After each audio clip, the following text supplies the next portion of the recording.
Buenos días y bienvenidos a Radio en Español, Voces de SES.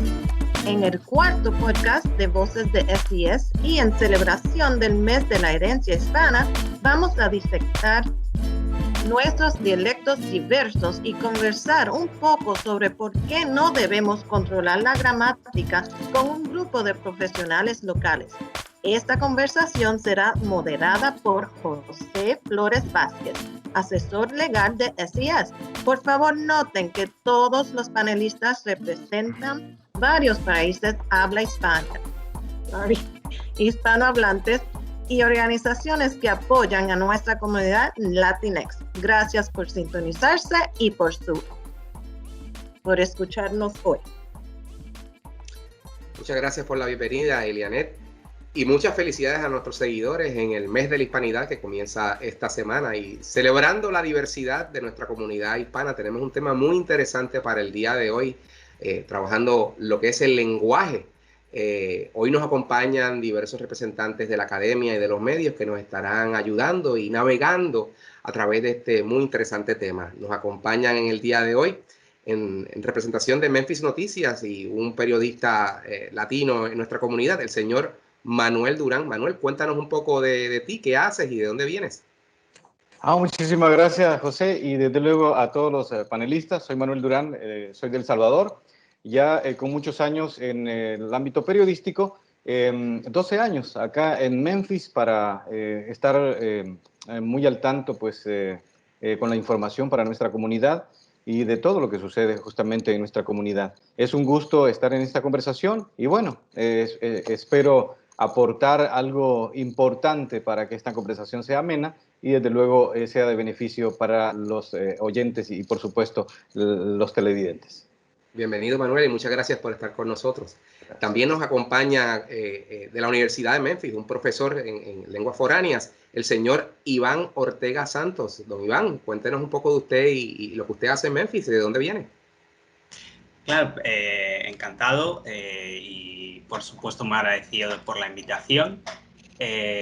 Sí, soy profesor en la Universidad de Memphis. Originalmente soy de España. Llevo ya 20 años en Estados Unidos. En Memphis llevo desde el 2008 y bueno, enseño español y trabajo mucho el tema de los dialectos.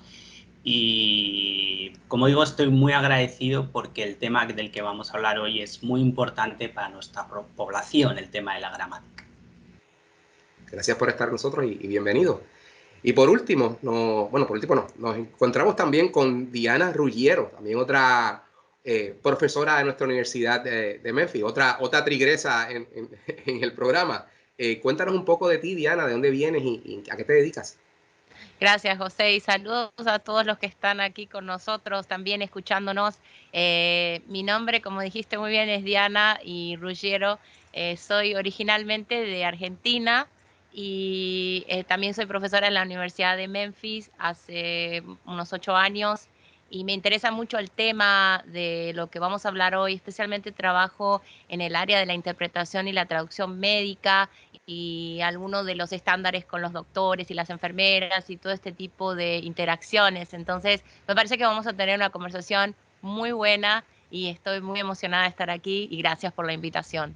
Gracias a ti por estar con nosotros y bienvenida. Y ahora sí, tenemos a mi compatriota, a doña Iliana Rosado Wilson. ¿Qué nos puedes contar de ti, Iliana? Buenas tardes, ¿cómo están todos? Aquí muy emocionada de participar también en este tema que para mí es muy importante. Yo soy puertorriqueña, pero nacida y criada en Nueva York. So, este tema sí que viene, me interesa mucho porque yo me crié hablando lo que le dicen Spanglish y lo que le dicen code switching y estoy muy interesada y emocionada para poder compartir y aprender mucho de ustedes hoy. Gracias también por estar con nosotros y bienvenida. Bueno, aprovechando la coyuntura que tenemos de la celebración del mes de la hispanidad y pues la convergencia cultural que tenemos de muchas tradiciones lingüísticas, somos una comunidad variada y en esta comunidad hispana. Hablando del tema del lenguaje, Empecemos por entonces definir qué conocemos, cómo reconocemos, cómo identificamos quizás esa diversidad lingüística que existe entre nuestras tradiciones, ¿verdad?, de cada uno de los países. ¿Es esto lo que se conoce como el dialecto? Y si no, ¿cómo lo podemos categorizar? Quizás podrías aportar un poco sobre eso, Iván. Sí, por supuesto.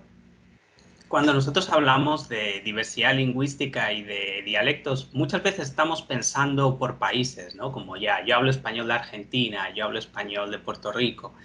Es un poquito diferente. Lo que tenemos es una serie de rasgos lingüísticos que muchas veces coinciden con áreas geográficas concretas, ¿okay? Y a partir de ahí hablamos de dialectos. Es decir, un dialecto es una variedad que es como específica de una región concreta. Una región a veces puede ser un país, puede ser una isla, etcétera, etcétera. Se relaciona con la geografía. La realidad es que a veces el término de dialecto se asocia con un poco de estigmatización. Es como, si alguien habla dialecto, habla algo feo. Todos hablamos dialecto, ¿okay? El rey de España habla un dialecto, el dialecto ibérico, etcétera, etcétera. Entonces, sí, nosotros hablamos español, le hemos dado ese nombre a la variedad lingüística que hablamos, pero el español es como una gran familia que se compone de muchos dialectos, entre ellos el dialecto caribeño, el dialecto del Río de la Plata, el ibérico, etcétera. Y entonces, desde el punto de vista lingüístico, ¿el dialecto va más allá del mero, quizás la pronunciación y el acento, o entra ya en asuntos gramaticales? Diana, ¿qué te merece esa aseveración? Sí, no, quería aportar un poquito más a la primera pregunta, si es posible. Claro. Bueno, claro que los dialectos están, digamos, son influenciados por la geografía, pero también tenemos que tener en cuenta otras influencias y otros, digamos, factores. Por ejemplo, el registro, si estamos, no es lo mismo hablar por ejemplo, si hablamos con nuestra mamá, que si hablamos con la maestra o que si hablamos con el carnicero cuando vamos a comprar carne. Y también tenemos una historia de conquista y colonización en donde han habido un montón de mezclas de etnias y razas y grupos étnicos en donde trajeron consigo maneras de hablar y formas de hablar. Entonces, por ejemplo, si una persona es mismo de Puerto Rico, como vemos en nuestros panelistas, alguien puede ser de la isla y alguien puede ser del continente. Y aunque ambos se consideran puertorriqueños, pues el dialecto es completamente diferente. Entonces el dialecto es geográfico y también está influenciado por un montón de factores que hacen a este dialecto, como puede ser el registro, la formalidad e informalidad, y también el concepto de formalidad e informalidad que podemos llegar a tener, que es al final del día muy subjetivo. Y entonces, como seguimiento a lo que comentan, los dialectos tendrían entonces cada uno sus reglas gramaticales particulares a cada origen dialéctico. Sí, hay una tendencia a pensar que el dialecto es como algo, una especie de caos, como es esta cosa, hablando de registro, por ejemplo, relativamente informal. Pero lo cierto es que todas las variedades lingüísticas, dialectos, incluso sociolectos, que sería como variedades muy concretas de cómo hablan las personas dentro de la sociedad, cómo hablan los jóvenes versus cómo hablan los viejitos, etcétera, etcétera. Entonces, todas esas variedades lingüísticas tienen su propia gramática, es decir, son sistemáticas y quizá yo no enseño esas reglas en clase, quizá yo no tengo un libro de gramática como esta es la gramática del español, pero siempre tiene sus reglas gramaticales. Perfecto, gracias.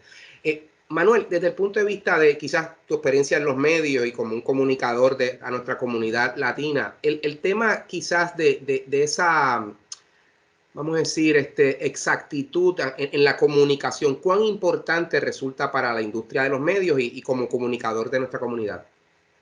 Muy buena pregunta.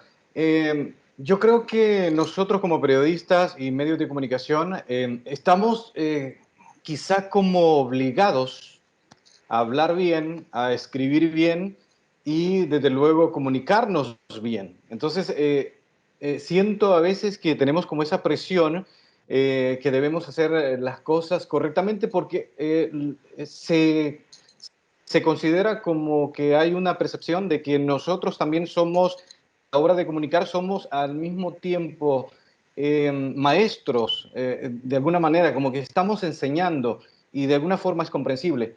Entonces, sin embargo, todos sabemos que en la rapidez, como para dar una primicia, para dar una última hora, a veces hay errores y hay errores garrafales en lo que es el lenguaje, específicamente la gramática.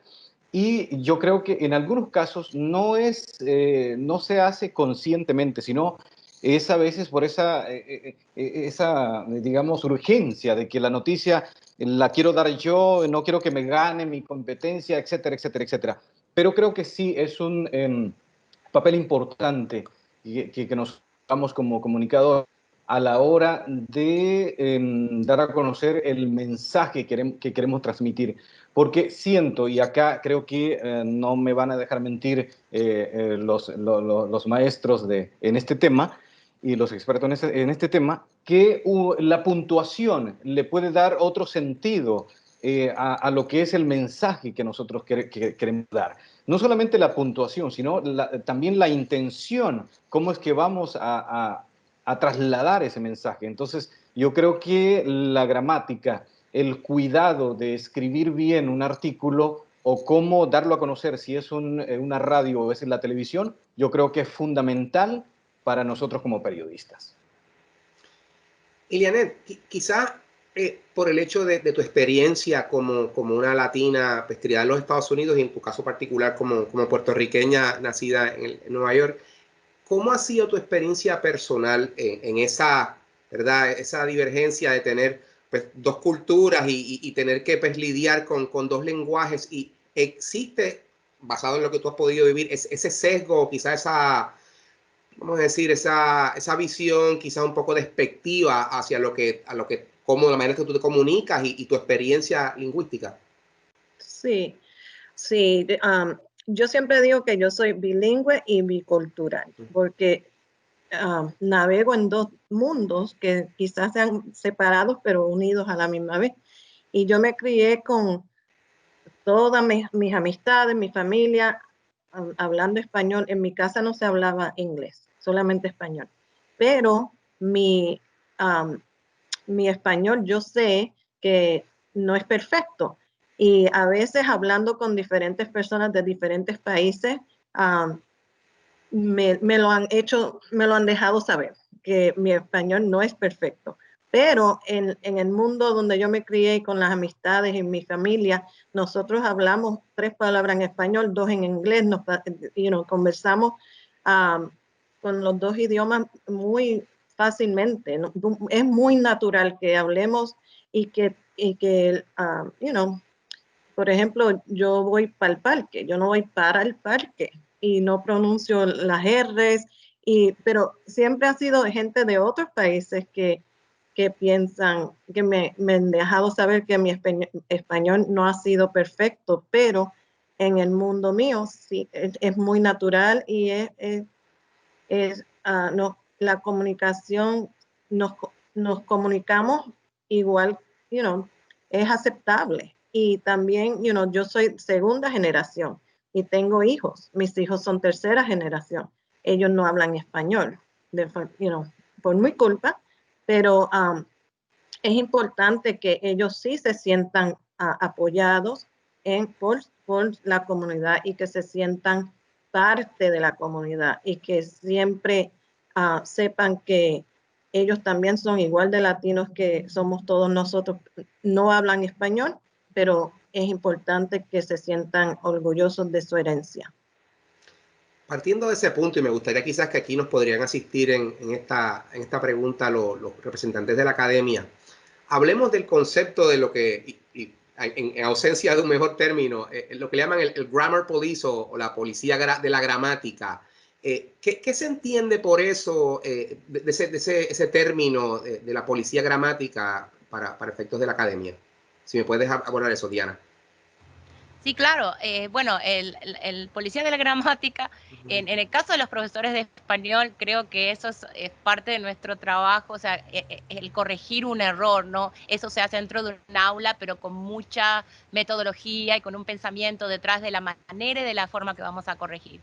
Ahora, cuando estamos en una diferente situación, en la calle, o somos compañeros y dos maestros de escuela, o entre los maestros mismos, corregir la gramática, pues para mí es una batalla perdida, porque la lengua evoluciona sola, o sea, la lengua es como una persona que va evolucionando, y corregirla pues es algo obsoleto, ¿no? Entonces, eso por un lado. Por el otro lado, siempre le pregunto a mis estudiantes, ¿dónde se habla mejor el español? Y empiezan a decir, en este país, o aquí, o allá. Le digo, ¿pero saben dónde es? ¿Tú sabes, José, dónde se habla mejor el español?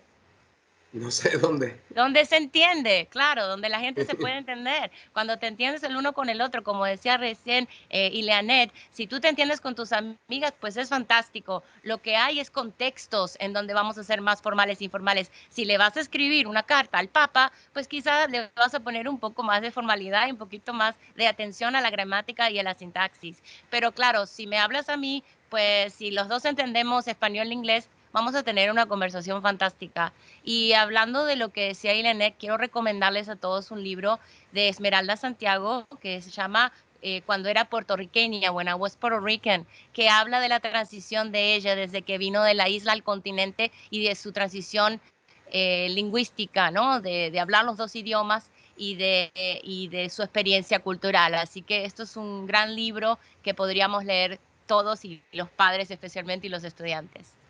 Ya saben nuestros seguidores, una recomendación ahí. Iván, ¿y tu experiencia en la academia de mantener ese balance en lo que es la corrección gramatical, pero a la misma vez reconocer esta convergencia de regionalismos y de experiencias culturales en la lengua?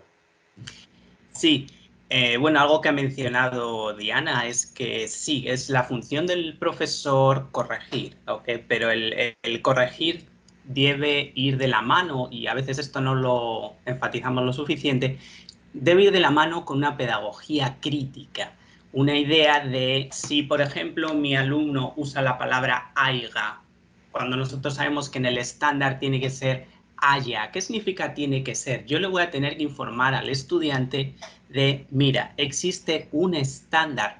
Tú eres nativo, has utilizado la palabra aiga. La palabra aiga es una palabra nativa, pero tienes que saber que puede estar estigmatizada, y en un contexto formal tenemos que usar la palabra haya, ¿ok? Y luego es muy importante tener en cuenta también qué es el estándar, porque todos estamos imponiendo el estándar en las clases de español, en los medios de comunicación, etcétera, etcétera. ¿Qué es el estándar? El estándar fue decidido por alguien. El estándar es la variedad lingüística, el dialecto que hablaban las personas con más poder. Decimos, como, ¿qué es una lengua? Una lengua es un dialecto con armada y ejército. Entonces, es la variedad lingüística de las personas con más poder. Y lo que ocurre cuando yo empiezo a decirle a alguien, tú no puedes decir voy pa'l parque. Bueno, eso es español nativo caribeño, ¿ok?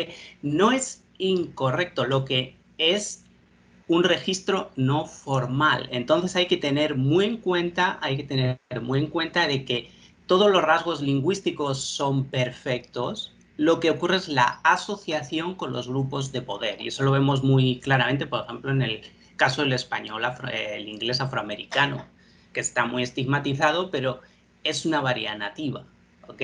Si una persona usa aiga y su profesor se lo corrige, perfecto, vete a Cervantes. ¿Cervantes escribía mal? No, Cervantes utilizaba aiga. Entonces, como digo, tiene que haber una pedagogía crítica de dar a entender, ok, que es una lengua, que es un dialecto. ¿Qué estamos enseñando nosotros? El estándar. ¿Por qué lo estamos enseñando? Por esa asociación a los grupos de poder. Entonces, cuando yo corrija, lo que no puedo hacer es rechazar, penalizar una identidad, porque la identidad bilingüe va a tener esas cosas, va a tener aspectos dialectales puede ser del español mexicano, de Puerto Rico, Cuba, y va a tener también otras características, como puede ser el code switching famoso, el intercambio de códigos, un poco de simplificación con respecto a la gramática de un monolingüe. Pero otra vez, La pregunta es, ¿por qué vamos a imponer al español de Estados Unidos un estándar monolingüe? No somos una sociedad hispana monolingüe. Entonces hay que tener mucho cuidado y aceptar que el español de Estados Unidos está en evolución, está cambiando, incluso la RAE ya acepta palabras del español de Estados Unidos. La palabra aplicar, que todos decimos, cuando yo pido un trabajo no es aplicar, es solicitar. ¿Okay? Bueno, la RAE ya acepta en su diccionario aplicar con el significado de solicitar y lo pone como un estadounidismo, una palabra de Estados Unidos. ¿Okay? ¿Por qué lo acepta la RAE?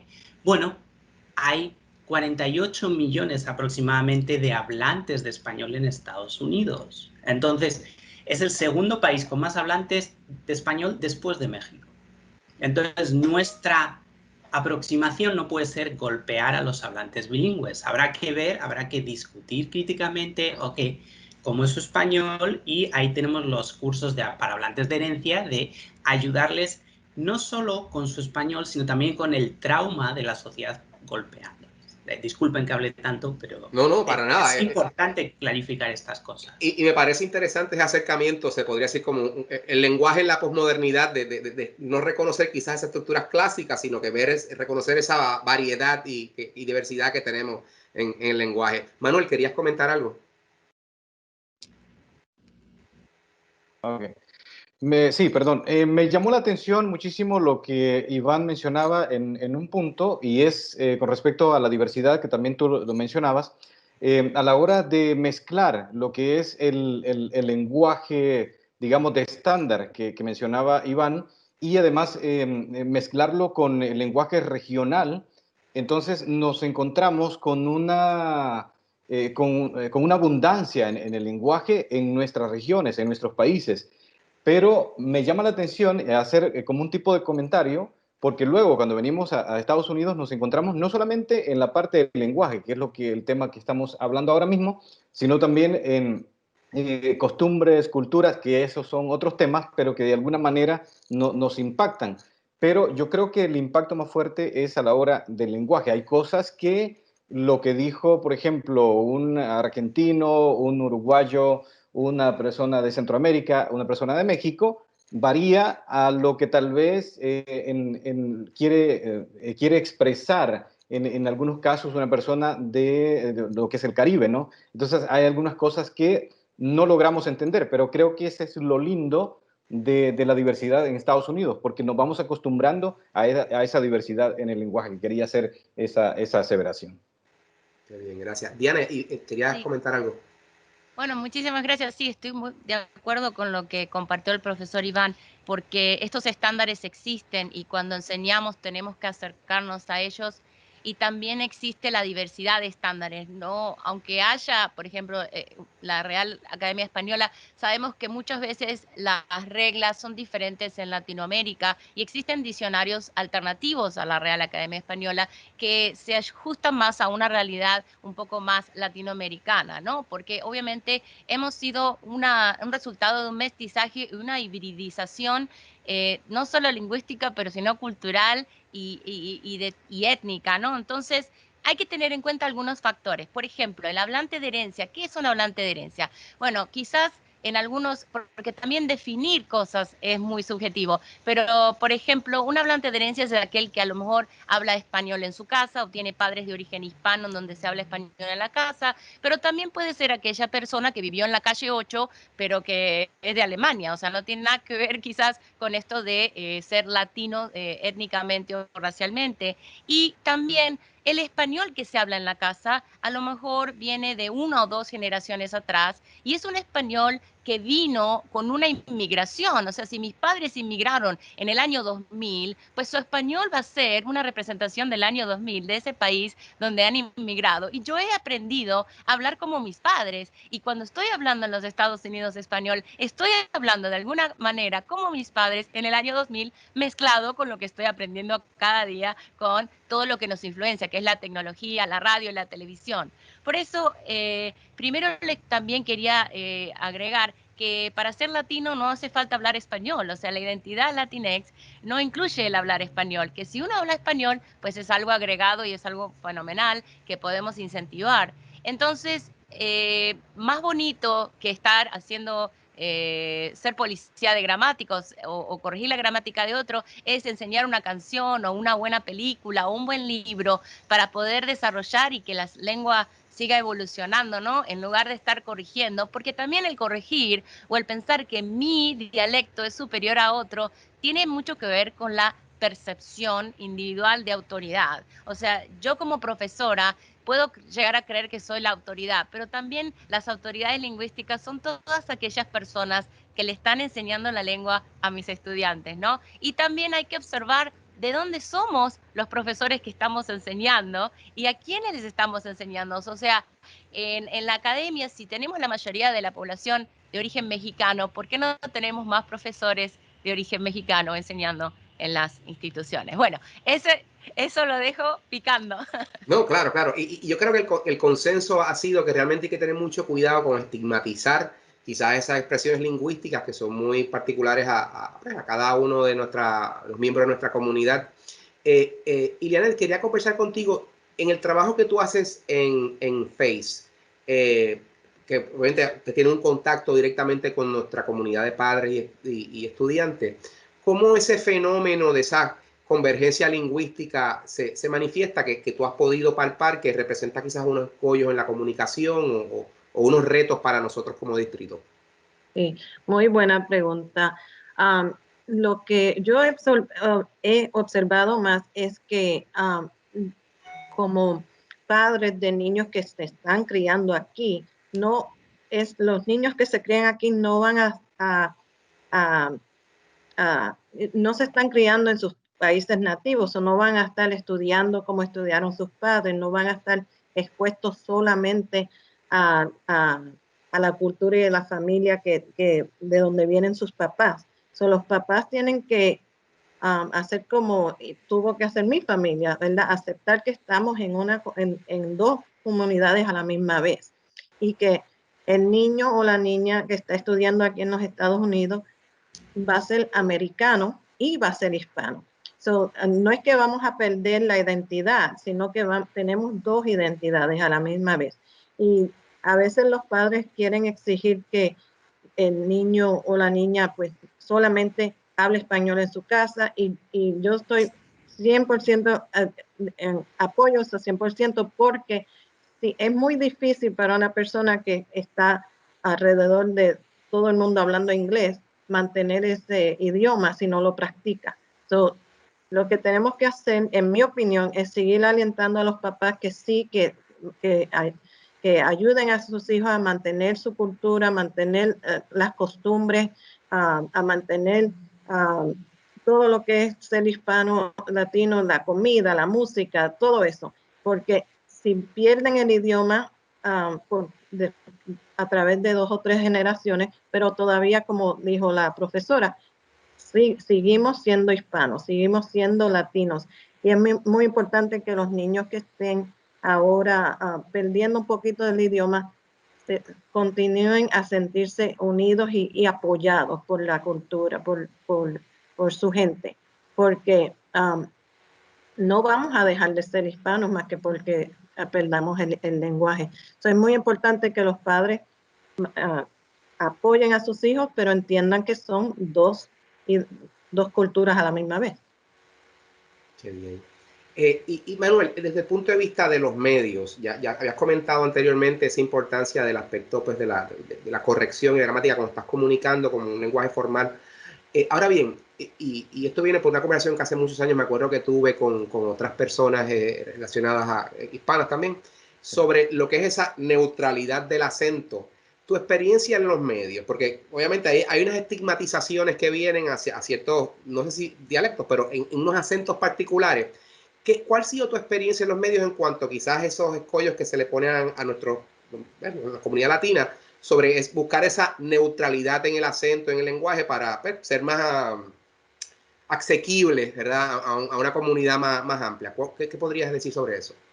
Sin duda, José, la neutralidad yo creo que es indispensable. Pasó conmigo y qué bueno que lo mencionas, lo traes a colación, porque uno se siente cómodo, nos sentimos cómodos en nuestro país y ejercemos la comunicación, porque sabemos que estamos comunicándole a nuestros mismos, digamos, paisanos y que nos van a entender justamente lo que queremos comunicar. Pero diferente es cuando vamos a otro país, en este caso me pasó a mí cuando tuve que emigrar a Estados Unidos, llegar a una comunidad, justamente para mencionar, en Charlotte, Norte Carolina, y encontrarme con una diversidad en la comunidad, gente de México, en su mayoría, Honduras, comunidad de Guatemala, El Salvador, etcétera, etcétera.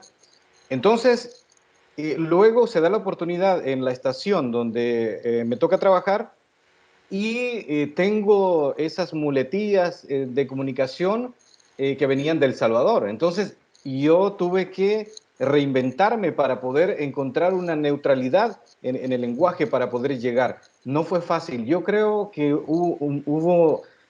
fue un proceso bastante fuerte en el sentido de que juega un papel importante la aceptación. Entonces yo tenía que encontrar neutralidad porque de otra manera no te puede ganar, por ejemplo, a la comunidad mexicana, que tiene su estilo de hablar. Entonces yo creo que fue fundamental eso y es bueno tocar ese tema de la neutralidad. Creo que en la comunicación, en los medios, la neutralidad juega un papel importante para que el mensaje sea más efectivo, sin duda.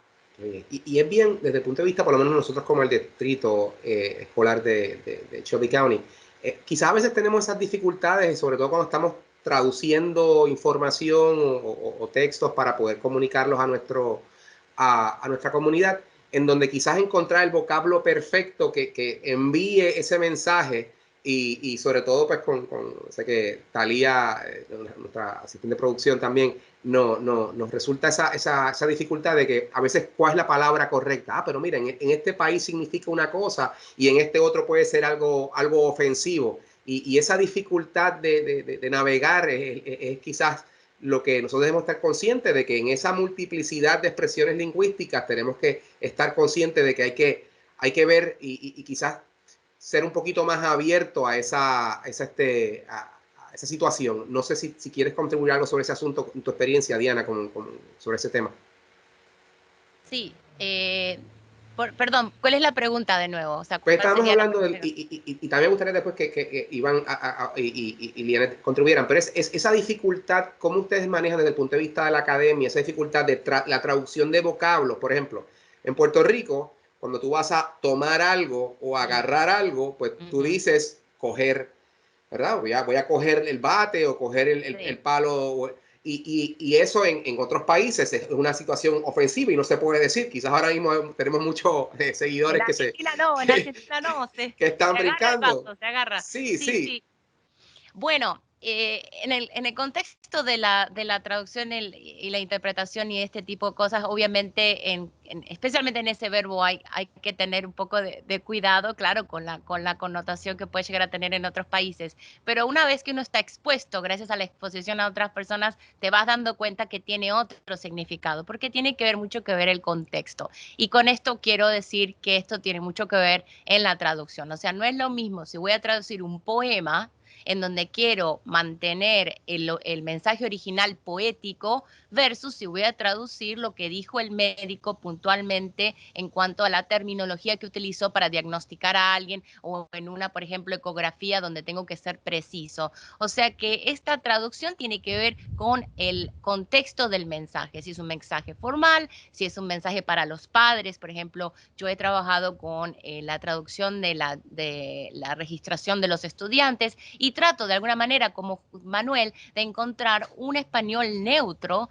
y para poder comunicar a la mayor de la población, pero siempre va a haber alguien que quizás no lo va a entender o que va a pensar que es otra cosa, pero gracias al contexto general del mensaje, pues va a encontrar un significado. Y estoy segura que mi colega Iván tiene mucho que decir porque él trabaja mucho con la traducción. Sí, Iván, por favor.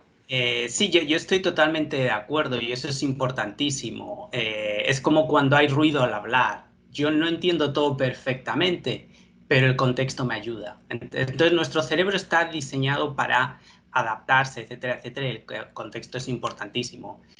Hay que pensar que no hay una única traducción perfecta o una única interpretación en la parte oral, perfecta, sino que puede haber varias versiones que son muy buenas, ¿ok? Y eso es importante tenerlo en cuenta. En el caso de Memphis, por ejemplo, puesto que la mayor parte de la población para la que podemos traducir o interpretar van a ser de México o Centroamérica, tendríamos que informarnos de qué palabras se usan en esa región, y también puede haber mucha variedad dentro de la región, ¿ok? Cosas como cómo yo traduzco preparatoria, ¿ok? O simplemente cómo traduzco yo el concepto de truancy cuando en el sistema educativo de Estados Unidos es algo muy específico, no es simplemente absentismo escolar, ¿ok? Sino que tiene unas connotaciones de pues tener problemas legales, etcétera, etcétera. Entonces, bueno, hay que pensar en los dialectos de México, Centroamérica, investigar cómo se usa, y a veces hay que dar una explicación, porque absentismo escolar no me va a ayudar lo suficiente, entonces yo voy a tener que explicar. Entonces, bueno, ahí se puede ir explicando un poco, ayudando a las familias independientemente incluso del dialecto. Aunque a lo mejor la opción, la palabra que yo elegí no fue quizá la perfecta para todos los dialectos con los que yo tengo que trabajar, porque también hay estudiantes venezolanos, bueno, yo con la explicación ahí puedo llegar a las familias. Diana, ¿querías compartir algo? Sí, estoy completamente de acuerdo con el profesor, y además les quiero compartir una historia de un manual de escuela que tuve que traducir, y había una parte donde decía make-up policy, make-up policy. Y yo decía, pero ¿qué problema tienen con el maquillaje en esta escuela? ¿Por qué están preocupados cómo se maquilla la gente? Y bueno, después de un tiempo decían específicamente que el make-up policy podía ser los viernes. Yo decía, bueno, que los viernes se pueden maquillar las muchachas. Y luego de un tiempo me di cuenta que el make-up policy significaba hacer de nuevo la tarea cuando no se entrega, pero que, como decía el profesor Iván, tuve que explicarlo dentro del contexto porque pues de entrada no lo entendí. Entonces, y hay que tener en cuenta la diversidad, y ahora tenemos también una población inmigrante venezolana muy importante, y también salvadoreña y de Honduras, en donde, por ejemplo, como baleadas, porque el idioma es muchísimo más que estos términos donde hablamos de las profesiones, también está la comida, la cultura. Cuando alguien va al médico y dice, pues me comí 2 baleadas, y el doctor se asusta porque piensa que le pegaste un tiro o se le pegaron un tiro, pero en realidad es una comida de Honduras que son como unos tacos. Entonces, bueno, hay que saber también explicar contextualmente qué son estas palabras, ¿no? Qué bien. Y una pregunta, ¿qué opinión o quizás qué recomendación, mejor dicho, ustedes podrían darle a nuestros educadores en cuanto a cómo fomentar o quizás, pues sí, fomentar a nuestros estudiantes a esa celebración de lo que son esas diferencias lingüísticas, y de reconocer de que quizás, para quizás, dada la experiencia que tuvo Elianet de que ser estigmatizada quizás por la manera en que se expresa. ¿Qué consejo ustedes le darían a nuestros padres y a nuestros educadores para poder fomentar el que eso no ocurra y el celebrar esas diferencias? Elianet, ¿te ibas a comentar algo? Sí, yo lo que quisiera sería que celebráramos a cada niño o cada niña a donde estén ellos. Si hablan el inglés un poquito, perdón, el español no tan perfecto, no importa. Sigamos alentándolos, sigamos educándolos, corrigiéndolos, en una manera de que no se sientan mal, en una manera de que se sientan que pueden seguir aprendiendo, y que el español, aunque no sea perfecto, lo entendemos y queremos que sigas sintiéndote que sí eres parte de la cultura, y no tengas vergüenza si dices algo mal o si no lo pronuncias bien, porque todos cometemos errores, y lo que queremos es que no se desanimen. Diana, ¿querías comentar algo? Sí, claro. Muy bien lo que dijo Elianet, tiene muchísima razón. Y hablando de inglés, el español perfecto, el inglés perfecto, no existe tal cosa, creo, porque pues la perfección no la podemos alcanzar nunca en ningún ámbito de nuestra vida, menos en el idioma. Entonces hay que tener en cuenta varias cosas: el efecto y el afecto. O sea, cuando queremos que el lenguaje sea efectivo dentro de un contexto, pero también el afecto cuando estamos corrigiendo o no, porque podemos llegar al punto en que el estudiante o el hijo ya no hable más el español. O sea, que el Spanglish es mejor que nada. Es decir, cuando el estudiante está usando este español, entre comillas, malo, o lo que acabamos de escuchar, en realidad lo que está haciendo este estudiante o esta persona es una interlengua, está desarrollando lo que tiene y le agrega lo que está aprendiendo para evolucionar. O sea que es un buen indicio que la persona esté hablándolo para evolucionar a quizás en algún momento hablarlo de otra manera, pero casi nunca se llega a la perfección, ¿no? A que esto de pensar en alguien que lo habla perfectamente. Y también dos cosas me parece que son fundamentales. El respeto, el respetarnos el unos a los otros y cómo hablamos, sin hacerlos burla o sin estigmatizar de la manera que hablamos. Muchas veces yo, por ser argentina, la gente me dice, che, pibe, che, ¿cómo andás, che? Y yo perfectamente sé cómo hablo y cómo no hablo, entonces se toma como una burla. Quizá la persona quiere establecer una conversación, pero hay otras maneras de acercarse, ¿no? Sin hacer burla a la persona. Y por otro lado, la humildad y saber que todos estamos tratando de comunicarnos de la mejor manera posible y tener mucha empatía y paciencia con ese estudiante que está de alguna manera utilizando el español, aunque sea Spanglish o mezclado, y eso es un buen indicio, eso es un gran indicio. Iván, ¿y qué recomendación tienes por tu parte? Y luego Manuel, pero dame, Iván, ¿qué recomendación tienes tú para este asunto, para los padres y nuestros educadores? Pues lo primero, hay que entender que hay muchos prejuicios, muchos mitos contra el español de Estados Unidos, en el sentido de que, por ejemplo, este code switching, intercambio de códigos, yo mezclo dos idiomas. Cuidado, ¿cuándo mezclan las personas dos idiomas? Cuando están con otros bilingües. Si mi hijo habla con el abuelito y el abuelito solo habla español, mi hijo no va a mezclar los dos idiomas. Entonces hay como un mito de que la persona que habla Spanglish, un español con influencia del inglés, que a veces incluye palabras del inglés, etcétera, etcétera, tiene poca educación o no sé qué, no sé cuántos. No, lo que son es bilingües o bidialectales. Hablan su Spanglish y hablan su español. Incluso el niño que ya no tiene mucho español. ¿Qué significa que no tiene mucho español? Significa que muy probablemente entiende todo. ¿Cuántos años necesitan nuestros estudiantes de español como segunda lengua para entender? Muchísimos años. Ese niño que a lo mejor no habla tanto tiene un potencial y unas habilidades increíbles. Y en términos de mantener la lengua, es importantísimo por salidas laborales, por oportunidades laborales, por evitar traumas, poder conectarse con el abuelo, la abuela, etcétera, etcétera. ¿Qué se puede hacer? Bueno, en caso de que no tengamos pandemia, por ejemplo, en Memphis tenemos el programa de desayuno con libros, donde los niños pueden ir una vez al mes, recibir libros en español y también en inglés gratis para leer. Siempre tratar de socializar a nuestros hijos sin segregar nada, pero tratar de socializar a nuestros hijos con otras familias hispanas. Si van a ver dibujos animados, sea como lo llamen en sus países, se los podemos poner en español por internet, etcétera, etcétera, etcétera. Y luego hay como pequeños factores porque ahí está, Desayuno con Libros, y el mes de la herencia hispana Caza Teatro tiene, que lo habíamos visto ahí, tiene muchas oportunidades. Ocurre que muchas veces el primer hijo habla español como casi un monolingüe, perfecto, ¿ok? El segundo hijo ya le ha introducido el primero el inglés en casa y como que recibe un poquito menos. El tercer, un poquito menos. Y por supuesto, entre generaciones ocurre lo mismo. Entonces, prestar atención, tratar de hablar con nuestros hijos en español siempre que podamos, siempre que podamos. Bueno, este es un tema que yo definitivamente vamos a necesitar más de una intervención. Ha sido muchas cosas que nos gustaría discutir más y tenemos, como dice mi país, tela para cortar. Es muy interesante cómo la lengua influye tanto en nuestra interacción. Bueno, es lo más primordial para esa interacción entre las culturas.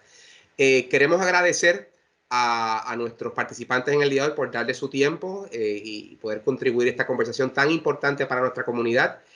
Si alguno de ustedes quisiera hablar sobre alguna publicación o algo que quisieran también incluir, pues aprovechen para que puedan informar a nuestra audiencia de ello. Si no, de todos modos, estaríamos publicándola una vez este video esté en las redes sociales. Tendremos unos enlaces para esas lecturas recomendadas.